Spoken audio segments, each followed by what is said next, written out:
We chose to study MS because it is one of the most common central nervous system diseases known today. About 2.5 million people are diagnosed, but what makes matters worse is that there is no said cure.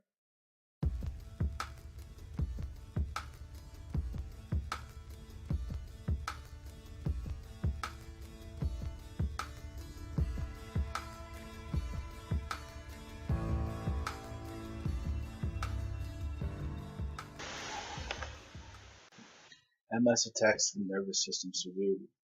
What MS does is causes lesions in the gray and white matter in the brain, also in the myelin sheath of the axons throughout the body. This is where MS gets its name from, multiple scars. This causes the body's nervous system to work at a slower rate.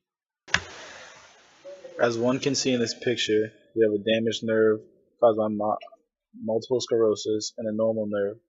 You can see that the myelin sheath around the damaged nerve is disrupted, causing the signals to be slowed down throughout the body, causing multiple problems throughout every system.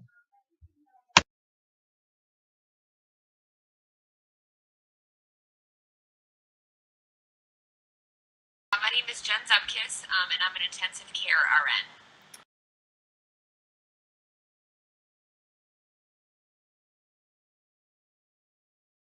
Essentially, it is your body releases an inflammatory response that attacks the myelin of the muscle of your body. And it depends on the person, but slowly or quickly, depending on how fast it progresses to the body, it's basically a degenerative disease of the muscle.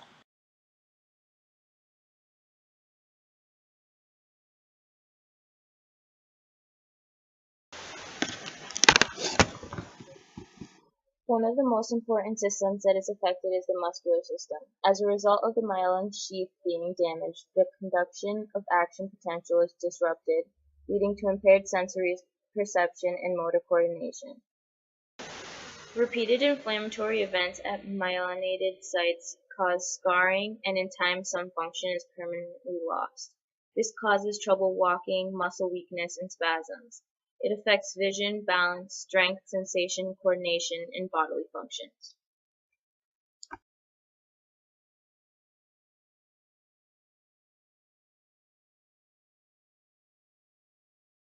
It makes it harder for you to do everyday activities. Like I said, at times it can often result in paralysis. You can lose your ability to walk, your ability to be able to eat your food, things like that. Okay. The skeletal system is greatly affected by this disease, causing the bones to become weak and brittle. Many times as the bones weaken, they are fractured and broken easily. Osteoporosis is a common disease that people with MS have. It's a disease which can be developed by treatments used to help treat MS.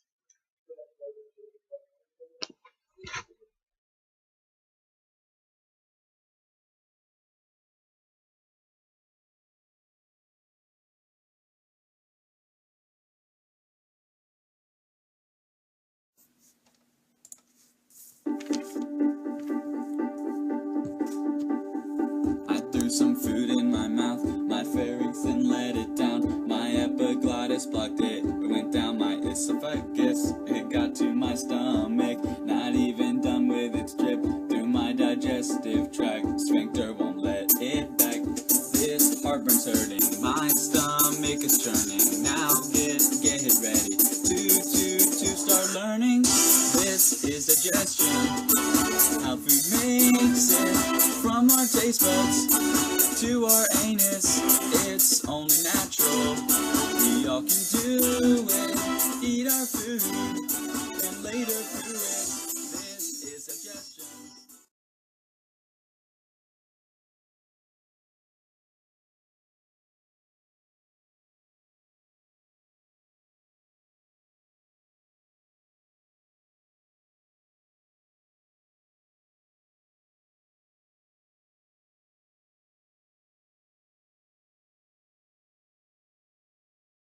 PEG tubes, like feeding tubes in people that can no longer control their ability to swallow correctly without it going into their lungs.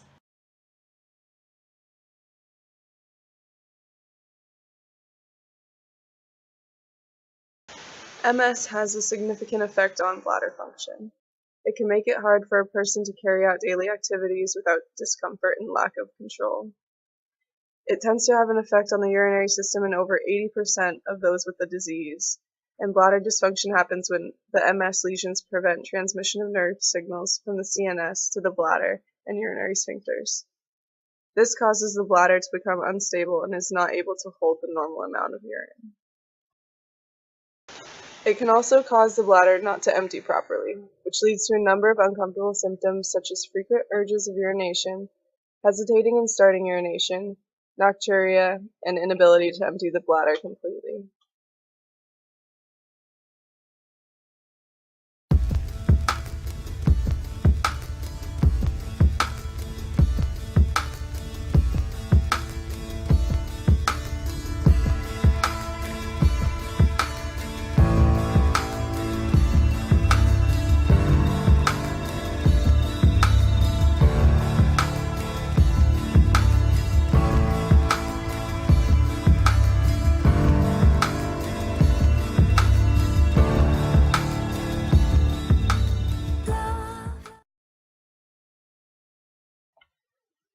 This disruption in the endocrine system causes a major disruption in homeostasis.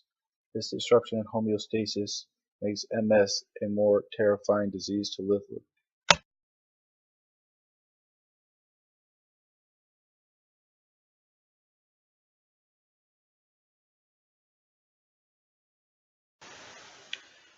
It is a sad truth that MS is not true. There's not much that can be done as of right now for a patient that's diagnosed with MS. There's a lot of research and tests and scientists working on, medications that can help people with MS. They're looking at things such as medications that can help the myelin sheath grow back, or some medications that slow the disease from running its course so fast. But as of right now, there's no medication that can treat it. So patients have to look to other ways to try to help them cope as they live their lives, because they just can't stop living. These things include physical therapy. MS patients go to physical therapy and do water workouts where they're in the water and they're held up by ropes or kind of a system that allows them to just flow in the water and kick their legs and move their arms, because their bones become so brittle that it just hurts to put weight on it, or they just can't walk because their muscles won't fire. They also do walking workouts where they have a walker and they just step just to get moving and get their cardio up, because if they're so weak and their muscles don't fire, they're in a wheelchair all day, which compromises their cardiovascular system, compromises their bones and muscles, causing a lot of atrophy in the bones and muscles.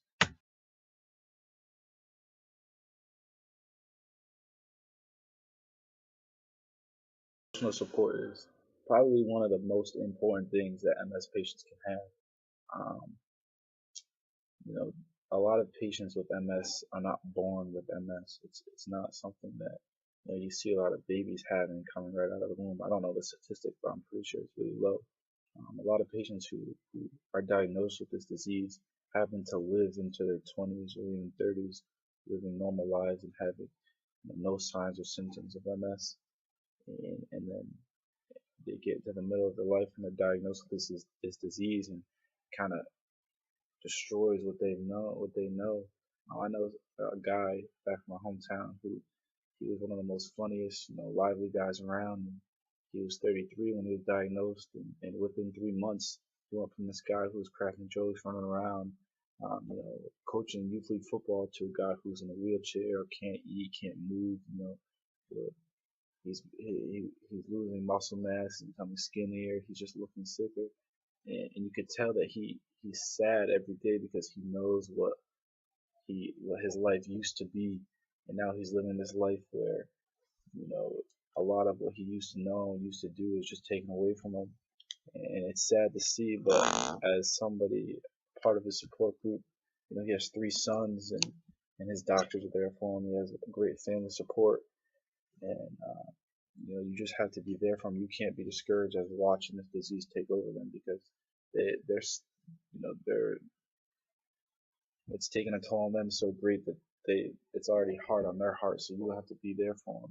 And you know, that's one of the greatest things that an MS patient can have is emotional support through friends and family.